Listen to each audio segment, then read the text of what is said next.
আসসালামু আলাইকুম। এটা আমার এক ভাইয়ের বরজ নতুন ঘিরেছে।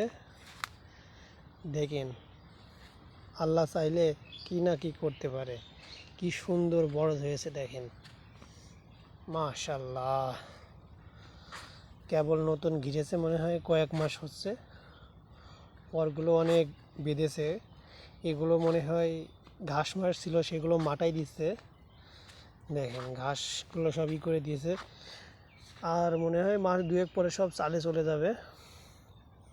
আসলে আমাদের চুয়াডাঙ্গা জেলায় মানে যেদিকে তোমার আছে উঁচু মাটি অথবা ভিটে মাটি থাকে, সেই দিকে কিন্তু বরজ অনেক ভালো হয়। দেখেন কি সুন্দর, প্রত্যেকটা লাইনেই কিন্তু একই মাপে ফল লাগানো আছে।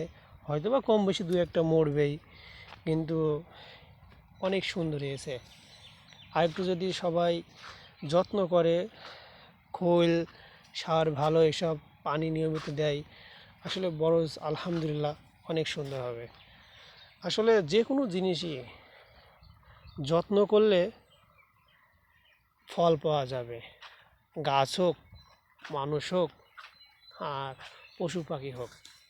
আপনি যত্ন করবেন, কষ্ট করবেন, অবশ্যই আল্লাহ আপনাকে ফল দেবেই। এইদিকে মনে হয় কোনো কাজ কমপ্লিট হয়নি, তাই দেখতে আসলাম বাগানে। তাই ভাবলাম একটা ভিডিও করে দিই। কি সুন্দর। হ্যাঁ, কি সুন্দর দেখেন। হ্যাঁ, হুম, এই গাছটা দেখেন, মাশাল্লাহ। প্রত্যেকটা পরই কিন্তু সে হয়েছে। কেবল নতুন শুরু, কিন্তু আল্লাহ চাইলে আরও ভালো হবে। যেদিকে মরে গেছে সেই দিকে হয়তো বা কম বেশিকে লাগাই দিলে আরও ভালো হয়ে যাবে। এগুলো মাসখানেক পরেই কিন্তু আবার অনেক বেড়ে যাবে।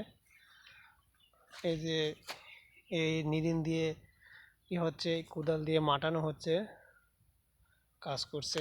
এই যে ঘাস হয়েছে, এগুলো ঘাস সাফ করে দিচ্ছে। আসলে বেশি বেশি সবাই বড়দের চাষ করবেন।